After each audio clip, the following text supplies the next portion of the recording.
भगवान भोले बाबा ने बताया, घर में कुत्ता पालने से स्वर्ग मिलता है या फिर नर्क मिलता है। मित्रों, एक समय की बात है। भगवान भोले बाबा और माता पार्वती कैलाश पर्वत पर एक ही साथ में बैठकर विश्राम कर रहे थे। तभी माता पार्वती कहती हैं, हे स्वामी, मेरे मन में एक प्रश्न उठ रहा है जो मेरे मन को बहुत ही विचलित कर रहा है। कृपया आप उसका उत्तर बताकर मेरे मन को संतुष्ट करने की कृपा करें। फिर भगवान भोले बाबा ने कहा, ठीक है, आपका प्रश्न क्या है? आप मुझे बताओ और आपके प्रश्नों के उत्तर मैं अवश्य दूंगा। तभी माता पार्वती कहती हैं, हे स्वामी, मेरा प्रश्न है कि जो मनुष्य अपने घर में कुत्ता पालते हैं, उन्हें स्वर्ग मिलता है या फिर नरक मिलता है, और उन्हें दुख भोगना पड़ता है, या फिर गरीबी आती है या अमीरी आती है, या उनके घर में दरिद्रता आती है या पतन होता है। फिर माता पार्वती का प्रश्न सुनने के बाद भगवान भोले बाबा ने कहा, हे देवी, मैं आपको आपके इन सभी प्रश्नों का उत्तर एक छोटी सी कथा के माध्यम से देता हूं, और आपको इस कथा को पूरे मन और ध्यान लगाकर सुनना होगा। तभी माता पार्वती कहती हैं, हे प्रभु, आप इस कथा को सुनाइए, मैं पूरे मन और ध्यान से सुनूंगी। फिर आगे भगवान भोले बाबा कहते हैं, हे देवी, आपका यह प्रश्न मनुष्य के लिए बहुत ही महत्वपूर्ण होने वाला है, और जो भी मनुष्य इस कथा को ध्यानपूर्वक सुनता है, वह समझ जाता है कि कुत्ता पालने से मनुष्य को कौन सा लाभ होता है और कौन सी हानि होती है, और उसे स्वर्ग मिलता है या फिर नरक मिलता है। नमस्कार दोस्तों, आप सभी लोगों से निवेदन है कि इस कथा को और कहानी को सुनने से पहले कमेंट बॉक्स में हर हर महादेव लिखकर, वीडियो को लाइक करके, चैनल को सब्सक्राइब करके बेल आइकन ऑल पर प्रेस कर लीजिए, जिससे आप सभी लोग प्राचीन कथाओं और कहानियों से जुड़े रहें। मित्रों, फिर भगवान भोले बाबा कथा को सुनाना प्रारंभ करते हैं और कहते हैं, हे देवी, प्राचीन कल की बात है। एक गांव में एक बुढ़िया रहती थी। वह बहुत दान पुण्य और पूजा पाठ किया करती थी। वही उस बुढ़िया को कुत्तों से बड़ा ही लगाव था, इसलिए उसने अपने घर पर एक कुत्ते को पाल रखा था। वह कुत्ता लाल रंग का था। वह बुढ़िया उस कुत्ते को रोज स्नान कराती, खाना खिलाती और बिस्तर पर सुलाया करती थी। उस बुढ़िया के घर में वह कुत्ता हर स्थान पर घूमने फिरने के लिए स्वतंत्र था। फिर एक दिन अचानक उस बुढ़िया की तबीयत खराब हो जाने के कारण उसकी मृत्यु हो जाती है, और उसके उपरांत यमराज ने अपने 2 यमदूतों को भेजा और कहा कि तुम जाओ और उस बुढ़िया को लेकर आओ। फिर जैसे ही दोनों यमदूत यमराज की आदेश पाते हैं, वहां से सीधा मृत्युलोक यानी कि पृथ्वी लोक पर पहुंच आते हैं। यमदूत उस बुढ़िया को लेने के लिए जैसे ही उसके घर प्रवेश करते हैं, वैसे ही उस बुढ़िया की आत्मा शरीर से निकलकर वहीं पर खड़ी हो जाती है। फिर दोनों यमदूत उस बुढ़िया को पढ़कर आकाश लोक से होते हुए सीधा यमपुरी के लिए चल देते हैं। फिर थोड़ी दूर चलने के बाद रास्ते में एक बहुत ही गहरी नदी दिखाई देती है। वहां पर पहुंचकर यमदूत उस बुढ़िया से कहने लगे, क्या तुमने कभी अपने जीवन में गाय का दान किया है? क्योंकि हमें यहां से आगे जाने के लिए इस नदी को पार करना पड़ेगा, और इस नदी को पार वही कर सकता है जो अपने जीवन काल में गाय का दान किया होगा। मित्रों, फिर आगे भगवान भोले बाबा माता पार्वती से कहते हैं, हे देवी, यमदूतों की बातों को सुनकर कि वह बुढ़िया सच्चे मन से गाय का ध्यान करने लगी, क्योंकि उसने गाय का दान किया था। और फिर अचानक वहां पर एक गाय प्रकट हो गई, जिसकी पूंछ पकड़कर वह बुढ़िया उस नदी को पार कर लेती है। फिर वह बुढ़िया यमदूतों के साथ आगे की ओर चलती है। फिर थोड़ी दूर चलने के बाद एक कौवा उस बुढ़िया के सिर पर अपनी चोंच से प्रहार करने लगा। यह देखकर यमदूत ने बुढ़िया से पूछा, हे बुढ़िया, क्या तुमने कभी अपने जीवन में किसी साधु संत की सेवा की है?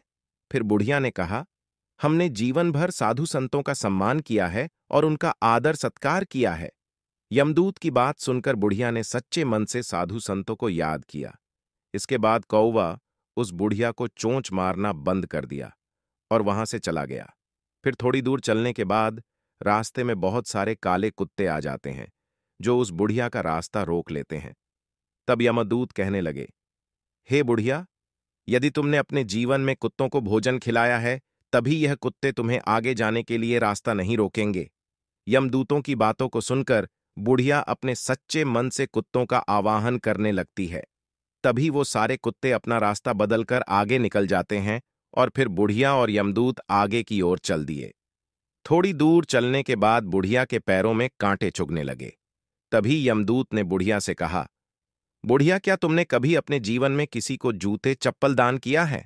मित्रों, उस बुढ़िया ने अपने जीवन में कई बार जूते चप्पल दान किए थे। यमदूत की बात सुनकर बुढ़िया ने जूते चप्पलों का आह्वान किया। देखते ही देखते बुढ़िया के पैरों में चप्पलें आ गईं। फिर बुढ़िया और यमदूत आगे की ओर चल दिए। फिर आगे भगवान भोले बाबा माता पार्वती से कहते हैं, हे देवी। फिर यमदूत उस बुढ़िया को यमराज के पास लेकर गए। फिर यमराज अपने चित्रगुप्त से कहते हैं, हे चित्रगुप्त, जरा देखिए तो इस बुढ़िया ने अपने जीवन काल में कौन सा कर्म किया है।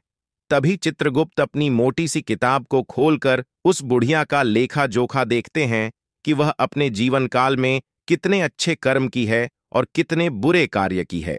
देखने के बाद चित्रगुप्त कहते हैं, हे धर्मराज, इस बुढ़िया ने अपने पूरे जीवन में बहुत ही दान पुण्य किया है, भगवान का भजन भी किया है, मगर इसने एक सबसे बड़ी गलती की है जिसकी वजह से इसे इसके पुण्य का फल नहीं मिल सका है और यह स्वर्ग में नहीं जा सकती।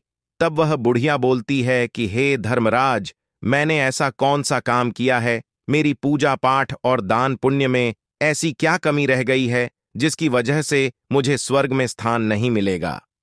फिर यमराज कहने लगे, बुढ़िया देखो, तुम्हारी एक गलती की वजह से तुम्हारे सारे पूर्वजों की आत्मा आज भी भटक रही है और तुम्हें भी भटकना होगा, क्योंकि तुमने अपने घर के अंदर कुत्ते को पाला था और वह तुम्हारे सारे घर के अंदर घूमा करता था। इसके प्रभाव की वजह से तुम्हारे सारे दान पुण्य का फल नष्ट हो गया है, क्योंकि जिस घर में कुत्ता पाला जाता है उसके यहां पर देवता भोजन ग्रहण नहीं करते हैं। यदि कुत्ता घर में हो और किसी की मृत्यु हो जाए तो देवताओं तक पहुंचने वाली वस्तुएं भी देवता स्वीकार नहीं करते। कुत्ते के छू जाने पर ब्राह्मणों के यज्ञ पवित्र भी खंडित हो जाते हैं। अर्थात धर्म अनुसार कुत्ता पालने वालों के यहां ब्राह्मण भी नहीं आते। वही कुत्ते की दृष्टि जिस भोजन पर पड़ जाती है तो वह भोजन भी खाने के योग्य नहीं रहता है। वही कुत्ता यदि किसी को सूंघ लेता है तो सूंघने मात्र से इंसान अपवित्र हो जाता है।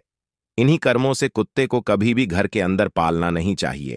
मित्रों, फिर भगवान भोले बाबा माता पार्वती से कहते हैं, हे देवी, यदि कोई मनुष्य कुत्ते को पालता है तो उसे घर के अंदर नहीं प्रवेश करने देना चाहिए, क्योंकि यदि कुत्ता घर के अंदर प्रवेश करता है तो मां लक्ष्मी रूठ जाती हैं और उसके घर में सदैव दरिद्रता बनी रहती है।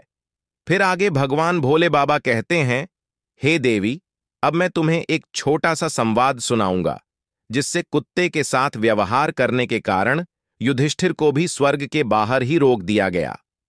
जब जब युधिष्ठिर ने भगवान नारायण से पूछा कि मेरे साथ यहां तक आने वाले इस कुत्ते को मैं अपने साथ स्वर्ग क्यों नहीं ले जा सकता, तब भगवान नारायण ने कहा, धर्मराज, कुत्ता पालने वाले के लिए स्वर्ग में स्थान नहीं है।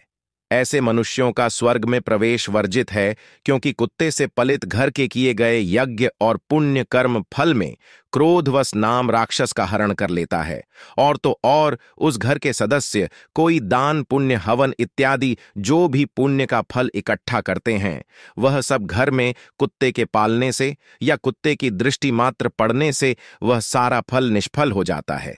इसलिए कुत्ते को घर में पालना पूरी तरह से वर्जित है। फिर भगवान भोले बाबा कहते हैं, हे देवी, कुत्ते का संरक्षण होना चाहिए, उसे भोजन भी खिलाना चाहिए। घर की रोज एक रोटी पर कुत्ते का अधिकार होता है। वही कुत्ते को कभी भी प्रताड़ित नहीं करना चाहिए और द्वार से ही इनकी सेवा करनी चाहिए। घर के अंदर नहीं बल्कि घर के बाहर कुत्ते की सेवा करनी चाहिए। घर के अंदर केवल अतिथि और गाय को रखना चाहिए और उनकी सेवा करनी चाहिए। घर के बाहर हमेशा कुत्ता, कौवा आदि जीव जंतु को भोजन कराना चाहिए, जो अत्यंत ही फलदायी होता है। मित्रों, फिर आगे भगवान भोले बाबा माता पार्वती से कहते हैं, हे देवी, मृत्युलोक पर अक्सर देखने को मिलता है। इस कलयुग में मनुष्य इतना मूर्ख हो गया है कि गाय और बूढ़े माता पिता को लोग घर से बाहर निकाल देते हैं और कुत्ते को घर के अंदर पालते हैं और उसे थाली में भोजन देते हैं और घर के अंदर बिस्तर पर भी सुला लेते हैं तथा पूरे घर के अंदर उसे आजादी दे देती हूं और वह पूरे घर में घूम घूम कर नकारात्मक ऊर्जा फैला देती है, जिसे घर में दरिद्रता आ जाती है और ऐसे घर के अंदर जो सदस्य रहते हैं वह सभी बीमारियों के चपेट में आ जाते हैं। तथा जिस घर में ऐसा होता है उस घर का एक दिन निश्चित ही पतन हो जाता है। इसलिए यदि स्वर्ग में जाना है, सुख को भोगना है, घर में सुख समृद्धि लानी है और जीवन का पतन होने से बचना है, तो गाय और बूढ़े माता पिता को घर के अंदर रखिए, कुत्ते को बाहर रखिए, क्योंकि कुत्ते को घर के बिस्तर या गलीचा आदि पर सुलाने से घर का पतन हो जाता है। कुत्ते को पालना गलत बात नहीं है, लेकिन घर के अंदर पालना गलत बात है। कुत्ते को उनके स्थान पर ही रखना चाहिए और खाना खिलाना चाहिए, क्योंकि कुत्ते को खाना खिलाने से घर में सकारात्मक ऊर्जा का वास होता है और नकारात्मक शक्तियां आसपास नहीं भटकती। कुत्ता भूत प्रेत और आत्मा को रोक सकता है, उन्हें देख सकता है। जिस घर के लोग कुत्ते को खाना खिलाते हैं, ऐसे घरों में कभी भी बुरी आत्माएं प्रवेश नहीं कर पाती हैं।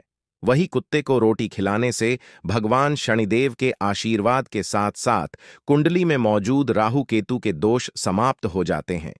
कुत्ते को खाना खिलाने से घर में जल्द ही बच्चे का जन्म होता है। आमिक दुर्घटना का डर भी खत्म हो जाता है, क्योंकि कुत्ते को पहले से ही दुर्घटना का आभास हो जाता है। इसलिए कुत्ते को कभी पालना हो तो घर के अंदर नहीं, घर के बाहर किसी एक स्थान पर ही पालना चाहिए, क्योंकि कुत्ते को घर के बाहर से पालने और खाना खिलाने से हमेशा घर की उन्नति होती है। यह बात सुनकर बुढ़िया आश्चर्यचकित हो जाती है और यमराज से कहने लगती है, हे यमराज, आप मुझे केवल 7 दिन का समय दे दीजिए और मुझे वापस धरती लोक पर भेज दीजिए। इसके बाद मैं इन 7 दिनों के अंदर कुत्ते को बाहर के नियम स्थान पर रखूंगी और पुनः पूजा पाठ करूंगी, दान पुण्य करूंगी, भगवान का सुमर करूंगी। मित्रों, फिर आगे भगवान भोले बाबा ने कहा, हे देवी, उस बुढ़िया की बात सुनकर के यमराज उस बुढ़िया को वापस पृथ्वी लोक पर भेज देते हैं। फिर जब वह बुढ़िया धरती लोक पर आ जाती है और जब गांव के लोग उस बुढ़िया को देखते हैं तो वह सब भयभीत हो जाते और उससे डरकर उस स्थान से वह सभी लोग चारों तरफ भागने लगते हैं और कहने लगते हैं, यह तो भूतनी बन गई, भागो यहां से। फिर जब वह बुढ़िया अपने बेटे और बहू के पास जाती है तो वह भी उससे डर जाते हैं और अपने दरवाजे और खिड़कियां बंद कर लेते हैं। उसके बाद वह बुढ़िया अपने बेटे और बहू को बताती है कि मुझे यमराज ने 7 दिन का समय दिया है, क्योंकि मेरी पूजा में कोई कमी रह गई थी, जिसको मैं पूरा करने के लिए आई हूं। तुम्हें मुझसे डरने की कोई जरूरत नहीं है। अभी तक मैं अपने घर के अंदर कुत्ता पालती थी। यह बात मुझे पता नहीं थी कि घर के अंदर कुत्ता नहीं पालना चाहिए और घर के अंदर कुत्ता पालने से कभी भी स्वर्ग में स्थान नहीं मिलता है और जो भी पूजा पाठ दान पुण्य फल होता है वह सब निष्फल हो जाता है। इसलिए मैं घर के अंदर से इस कुत्ते को निकाल कर बाहर करने आई हूं। अब मैं इस कुत्ते को घर के बाहर एक नीत स्थान पर रखूंगी और इसको खाना खिलाऊंगी और दान पुण्य करूंगी, भगवान की पूजा पाठ करूंगी, हवन यज्ञ करूंगी। तभी मुझे मेरे किए गए दान पुण्य का फल प्राप्त होगा और मुझे स्वर्ग में स्थान मिलेगा। फिर उस बुढ़िया की बात सुन करके उसके बेटे और बहू बात को मान लेते हैं और उस घर में रहने की अनुमति दे देते हैं, साथ ही पूजा पाठ करने के लिए सारी सामग्री भी लाकर दे देते हैं। घर में आने के बाद वह बुढ़िया उस कुत्ते को घर से बाहर निकाल देती है और एक नीत स्थान पर रख करके उस भोजन खिलाती है। धीरे धीरे बुढ़िया भगवान का नाम स्मरण करती है, भगवान का भजन कीर्तन करती है, भगवान को भोग लगाती है, दान पुण्य करती है, हवन यज्ञ आदि करती है और गाय को भोजन कराती है। फिर 7 दिन बाद यमराज उस बुढ़िया से प्रसन्न होकर उसे स्वर्ग में लाने के लिए अपना दिव्य विमान धरती लोक पर भेज देते हैं। उस दिव्य विमान को देखकर सभी लोग आश्चर्यचकित हो जाते हैं। फिर जब गांव के लोग स्वर्ग से आए हुए उस दिव्य विमान को देखते हैं तो वे मन ही मन में सोचने लगते हैं कि यह बुढ़िया अब स्वर्ग जा रही है, तो हम सब भी इस दिव्य विमान में बैठ जाएं, जिससे हमें भी स्वर्ग में स्थान मिल जाएगा। फिर आगे भगवान भोले बाबा कहते हैं, हे देवी, जब उस गांव के लोग स्वर्ग से आए उस दिव्य विमान में बैठने का प्रयास किया तो वह बुढ़िया सभी लोगों से कहती है कि तुम लोगों ने धर्मराज की कथा नहीं सुनी, जिसके कारण तुम मेरे साथ नहीं जा सकते। तुमने दान पुण्य नहीं किया, अपने बूढ़े माता पिता की सेवा नहीं की है, भूखों को भोजन नहीं करा, यज्ञ हवन आदि पुण्य कार्य नहीं किए हैं। इसी कारण से तुम लोग मेरे साथ स्वर्गलोक नहीं जा सकते हो।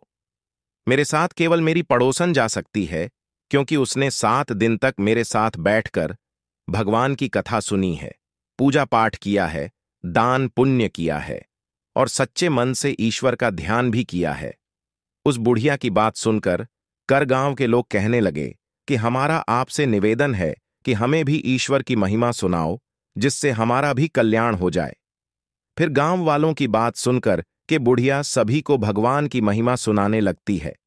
इसके बाद गांव के जो लोग भगवान की महिमा सुनते हैं, वे सभी लोग उस दिव्य विमान में बैठकर स्वर्गलोक में पहुंच जाते हैं। स्वर्गलोक में सभी लोगों को देखकर यमराज कहते हैं, मैंने तो सिर्फ इस बुढ़िया के लिए यह दिव्य विमान भेजा था, परंतु तुम सब लोग कैसे आ गई? तब वह बुढ़िया यमराज से कहती है, हे धर्मराज, मैंने अपने पूरे जीवन में जितना भी पुण्य कमाया है, उसका आधा पुण्य इन सभी को दे दिया, मगर इन्हें स्वर्ग में ही रहने दो। फिर बुढ़िया की बात को सुनकर के यमराज सभी लोगों को स्वर्ग में रहने का स्थान दे देते हैं। फिर आगे भगवान भोले बाबा माता पार्वती से कहते हैं, हे देवी, इसलिए कुत्ते को घर के अंदर नहीं पालना चाहिए। कुत्ता पालना है तो घर के बाहर ही पालना चाहिए। कुत्ते को अंदर पालने से स्वर्ग की प्राप्ति नहीं होती है तथा पूर्वजों की आत्मा को मोक्ष की प्राप्ति भी नहीं होती, और ऐसा घर कभी भी उन्नति नहीं करता है। ऐसे घर से माता लक्ष्मी कोसों दूर चली जाती है और ऐसे घर का हमेशा पतन हो जाता है। वही घर के बाहर कुत्ते को खाना खिलाने से घर में सकारात्मक ऊर्जा का वास होता है, जिसकी वजह से माता लक्ष्मी की कृपा हमेशा बनी रहती है और इससे घर का हमेशा उद्धार होता है और घर के किसी भी सदस्य पर आई हुई विपदा टल जाती है। तो दोस्तों, आप लोगों को भी इस कथा के माध्यम से पता चल गया होगा कि कुत्ते को घर में पालना चाहिए या फिर नहीं। कुत्ते को हमेशा घर से बाहर उचित स्थान पर ही पालना चाहिए, जिससे हमेशा आपके घर में सुख समृद्धि बनी रहेगी, साथ ही स्वर्ग लोक की प्राप्ति होगी। मित्रों, इस प्रकार से भगवान भोले बाबा ने माता पार्वती को बताया है कि कुत्ते को घर के अंदर पालना चाहिए या बाहर पालना चाहिए। दोस्तों, अगर ये कथा आप लोगों को पसंद आई हो तो कमेंट बॉक्स में हर हर महादेव लिख करके वीडियो को लाइक करके चैनल को सब्सक्राइब करके बेल आइकन ऑल पर प्रेस कर लीजिए, जिससे आप सभी लोगों को प्राचीन कथाएं और कहानियां सबसे पहले प्राप्त हो सके। मित्रों, वीडियो को पूरा देखने के लिए आप सभी लोगों का धन्यवाद।